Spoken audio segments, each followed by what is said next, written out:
So I am on my way to an antique store that I work with a lot. They do a lot of antique jewelry stuff too. I found in a storage unit, I'm driving so I'm not going to pull out and show you, but I'll show you in a second. I found a pair of earrings. They were marked 14K. There's a ring with it that is not marked. And, it looks like it matches. It's golden color. It has a red stone. It looks like it probably went with the earrings, but it's not marked.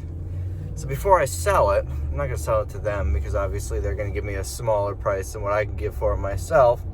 But I work with them quite often, so they're usually pretty good to me. I'm sure they'll do an acid test or whatever on the ring and won't charge me anything for it.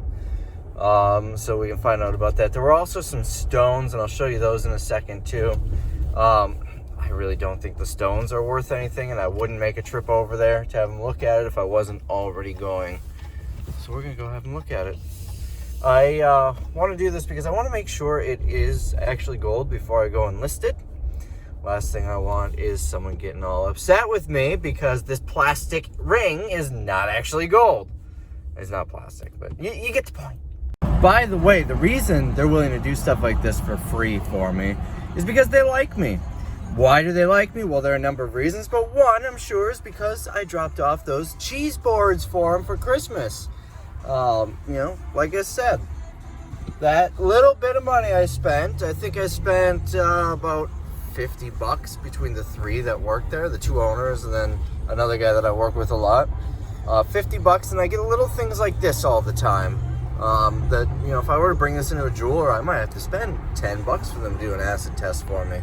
All right, so these are the earrings. You can kind of see the stone there. They're marked on the stem, 14 karat. The earring, though, it looks like it would match, and it was in the same little bag with it. Is not marked anywhere. And then while I'm here, I'm going to look at these stones. I really don't think these are going to be anything at all. But I'm mostly here just to have them do a little acid test on the ring. Find out if that is also 14 karat. All right, so he didn't even need to test it. He looked at it. Yeah, that's gold. So gold, he says it was probably sized, which is why it isn't marked. It's a 9.5, which he says large for a ladies ring. He also looked at these, the stones, just as I thought, not worth anything. But that little pendant is white gold. It's not marked. He says he thinks it was custom made, maybe like a memorial thing. But it is white gold, and those are 4 diamonds. And he did put the diamond tester on them. He said they're very small, not really worth much, but gold and 4 diamonds. So be able to sell this stuff. What I'll get for it, I honestly have no clue. I'm going to send it to a local auction. Maybe I'll get $50, $75 for the ring and earring set, and I don't know, maybe $20 or something for that pendant. The stones, I don't know. I don't want to just toss them. Maybe I'll throw it with some costume jewelry. I always seem to find costume jewelry in these units. So I've been checking Dressbarn basically every day. They're not far from the warehouse. To see if there are any fixtures. I'm just leaving there now in the dumpster. Specifically, I'm looking for a mannequin. I wasn't thinking when I went through that I wanted one of the mannequins. I literally bought out that store. Although I sent an employee to that one. I was hitting stores in southern Wisconsin. But nonetheless, I never managed to get it, or never thought to grab a mannequin until after it was too late. I went there the day after. There was no one there. Usually they stay there a little bit the next day. But there was a construction dumpster behind the building for a while, and no for lease sign. So that made me think they had someone already ready to go in there. Dumpster disappeared. There was never anything in it, and still no for lease sign. But I just went back through, and the lights were on inside. Nobody inside. Peeked through the windows, but I left my card in the door, just poking through the door, which was locked, by the way. I checked. It said I'm interested in fixtures. So we'll see if they call me. I actually have a client who is interested in buying the whole store, all their fixtures. He offered them $1,000 on their very last day, a couple hours before we came in and closed it, and they turned it down. I don't know why, but maybe we can work something out with the landlord. So I had to call eBay to increase these selling limits. You can see we're getting pretty close. So I'm going through this unit that I started pulling out a few days ago. Got really excited about that. That's just a reprint. Some random odds and ends. Nothing too exciting. There's the jewelry you saw a minute ago. Just an assortment. But I believe this unit was owned by my grandmother because they're saving used wrapping paper to reuse. So I'm digging through this portfolio and look what I found. All right, $5 richer. What else can we find in here? There's some dimes, not silver.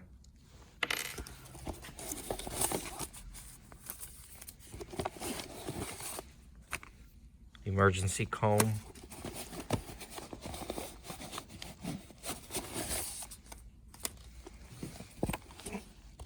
Another dime, not silver. And looks like just a couple of business cards. Nothing else fun. Forgot to show you. Got that all fixed now. 4,200 items or $220,000. So found these in a unit. They're all factory sealed. Look, you can see they have their special kind of etching or hologram on the thing. These are going for about $45 each on eBay. This here is probably going to net me about $150 after fees. And they're just little, look at that, 1 ounce. So I just dropped my stuff off at the post office, and there's a car here running. Now, that's pretty normal up here in Wisconsin. People leave their cars running. Not so much this. She left the door wide open. There's nobody in that vehicle. So I'm heading to the bank to get some cash. This is the most rapid thing I could possibly do. I still have like 4 or 5 storage units from August 31st that I have not cleared out yet. I'm gonna go to a storage auction tomorrow. I'm specifically only looking for easy ones or really good ones. I'm only bringing like $1,000 with me. Usually I bring, 4, 5, 6,000. But I'm making a right. There's too much traffic. So I'm going tomorrow. I wasn't planning on going to this auction. The reason was because tomorrow I was supposed to be flying to Puerto Rico on vacation. Unfortunately, there was a massive earthquake in Puerto Rico, so now I had to cancel my vacation. Why does everything bad happen to me? I'm kidding. Hope everyone in Puerto Rico is okay. Hope I didn't upset anyone there. Seriously, there was a pretty bad earthquake there, so we did have to cancel our vacation. But that just means I can go to the storage auction. But because I wasn't planning on going, I didn't even remember that there was a storage auction tomorrow until one of my competitors asked me if I was going. He always tries to convince me to not go. He said, "So are you going tomorrow?" I'm like, "Going what?" "Oh, that's right." So he's regretting that decision right now, I think. So I'm back at Dressbarn. You see that sitting in there? That's a Kohl's cart. Kohl's is a decent ways away here. So I'm gonna do my good deed of the day. Grab that cart and drop it off at Kohl's. It's like down the road here. You can actually see it from here. That I was gonna focus. That white sign there, that's Kohl's. How it went all the way over here? I don't think there's a bus stop around here or anything. And there's no way the wind blew it over here. But this is the second time in a week I've found a Kohl's cart here and brought it back to Kohl's. I normally don't swing through twice a day, but I saw all those lights on. All right.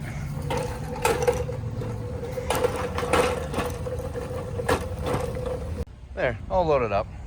And my business card is actually still sticking out of the door. Oh, I know. I'm 10 feet out of the parking stall. So my business card is still in the door, so no one's been there, at least not through the front entrance yet. All right, all dropped off. I literally just park it right in front of the door with the hazards on and drop it off. This is a little convoluted, this entrance area, but okay. So that is basically all I got for today, but I think this is still gonna be a short video, so we're gonna carry this on to tomorrow. Hey, maybe I'll put the storage units, that's what I'll do. So next, we're gonna buy some storage units, or bid on some, or maybe look at some, I don't know, we'll see. Can you get that hair off? I think this lady has 3 of them. Oh, there you go. But there's only like 1 or 2. So I'm at Walmart picking up water, and they had a free sample of these chips. They're unique, but they're awesome. Good morning, everybody. Resale Rabbit here. It is about 6:30 a.m. I'm doing one of the joys of having a commercial location.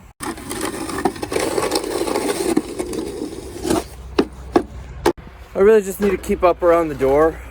Customers coming and going. I'm sure they're gonna plow the lot sometime in the next hour or so. I also had to move my car because they didn't plow the area. Let's see if I can show you this. They didn't plow the area between the car and the trailer the other day. Usually I like to keep them close together to make it easier for them, and I didn't because I didn't think it was gonna snow. So that's what I'm doing right now. But I want to show you a house that I looked at yesterday. It's a condemned house. They wanted $35,000 for it. Supposedly there was water damage. A pipe burst while the heater was off. I decided not to buy it because I think there's foundation issues as well, but I met the realtor and my contractor there to look at it. So I figured I might as well show you what it is. Also, if you remember, last summer, I think, I almost bought a house at auction. My max bid was $11,500. It sold for $12,000. I'm really kicking myself for not buying it. The guy did very minimal work, listed it for $88,000. He redid the windows in the front of the house, new floors, and basically painted the walls, and that's basically it. Sold it for, I think it was like $60,000 or $65,000. He paid $12,000. He probably put another $10,000 into it, so $22,000, tripled his money. I really wish I bought that house. I started regretting not buying it the second I was outbid and didn't bid again. So anyways, here's what this house that I looked at yesterday looks like. It's actually in a pretty nice area, good schools, like a lot of retirees in the area, so it'd be a decent rental. $35,000 they wanted. So while you watch that, I'm gonna finish shoveling. I'm doing the self-showing. Oh, that's self-showing. You enjoy that. So, are you recording? You are, aren't you? Yeah. And then it talks about some other stupid shit. Yeah, it's like falling in from the top too. How are you? Good. Yeah, it's good. Good. Yeah, just bought a house. Hell yeah. Where?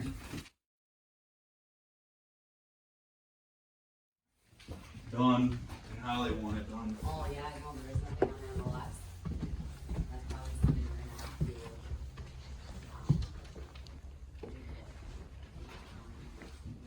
Holy crap. If you buy this, I will kill you. Oh my. Oh, it's beautiful.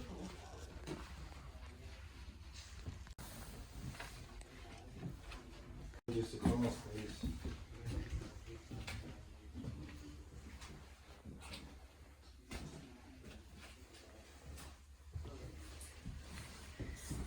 Did you find the space? It's probably in here. It's probably in this room.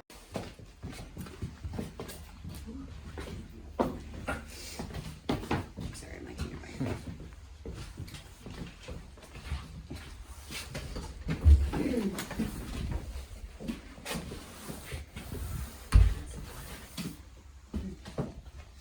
Really, after a remodel, everyone got like 80 to 110, like that. Here?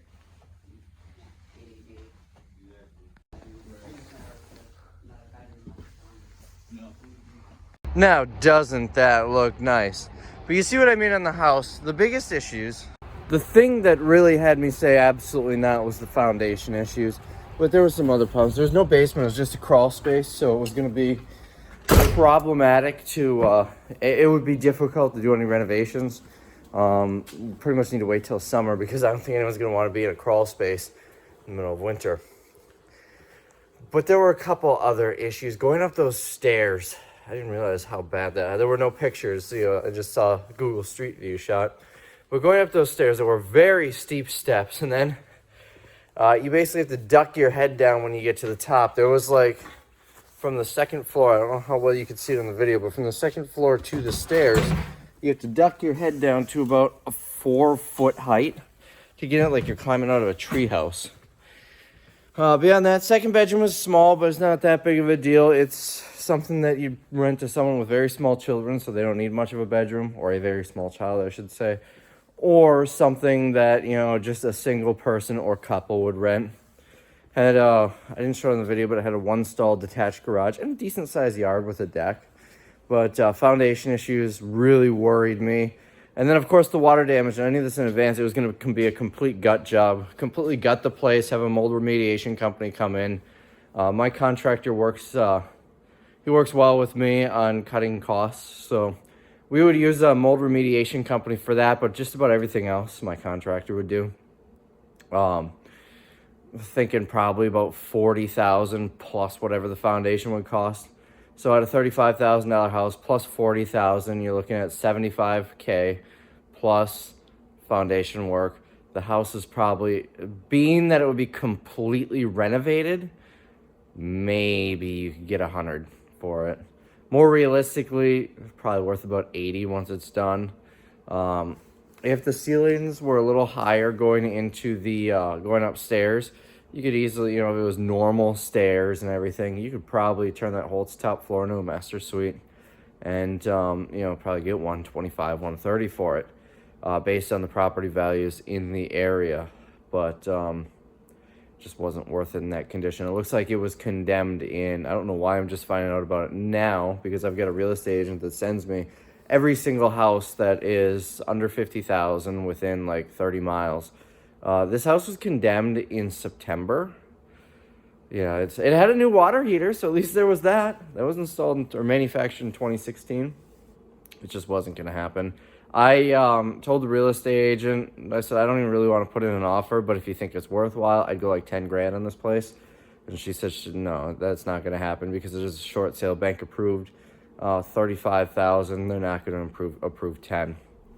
So I ended up passing in the house, but eventually I'll find a condemned house that's not so bad that I can't buy it. That's kind of what I'm looking for. I'm looking for a condemned house or a house that's really run down that we can renovate cheap. We can get it cheap. We can renovate it cheap, and then rent it out or flip it. I haven't decided on any of these houses. I haven't decided what I'm going to do with it. But anyways, figured I'd take you along for that. Now, I got stuff to do here. Tax stuff. It is January, and I still haven't sent out 1099s. So I have to take care of that.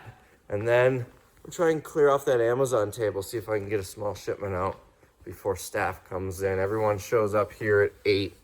So I've got, hour and a half before people start showing up. So 1099 is done. Only had to do one today for rent of this place.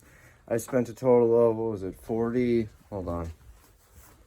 I got it written down right here. $43,170 in rent this year.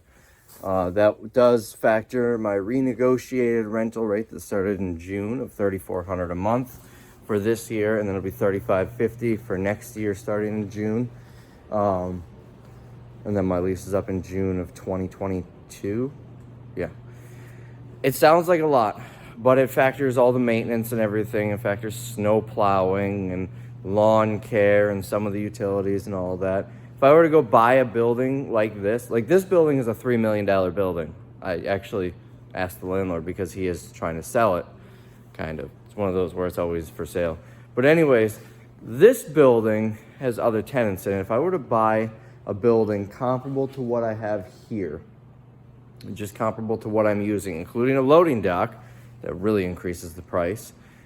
In this part of town, this is a very desirable part of town. We do have a business open to the public here, so, well, kind of open to the public. So we do need to be in a convenient location and everything. Over here, I'd probably spend maybe $1.5 million on a place like this, and then also have to take care of snow plowing, either buy a snow plow and do it myself or hire a company, take care of all utilities, property taxes. I have insurance, but it's only $1 million policy. It doesn't cover the entire building if they were, so I'd have to have better insurance, and it would just be a whole nightmare of added costs if I bought a building. So I know everyone's going to suggest that. Other people will suggest just build a pole building in a field somewhere. But the issue with that is two things. Number one, it needs to be zoned commercial. If it's zoned residential, then my shipping expenses are going to go up tremendously. And also, I can't just move this into a field in the middle of nowhere because I have customers coming here. So, anyways, that's new. Anyways, so that's why I'm not doing that. Also, a loading dock. I actually priced out the cost of a dock leveler, or dock plate, it's also called, which is that thing that like creates a bridge between the building and the semi truck. The reason I priced that was because I found a warehouse that was really cheap, that I could just get shipments sent to and store stuff there and whatnot. But it had a loading dock, but it did not have a dock plate.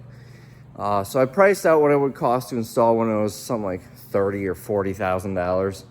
So it just makes more sense to rent this. Plus, if I were to buy a place, I'd be making the same payments for a much longer time. What if I go out of business? Or on the other side of the coin, what if business gets so good that I outgrow it? I'm already thinking about moving out of this place at the end of my lease because I currently have 2 warehouses.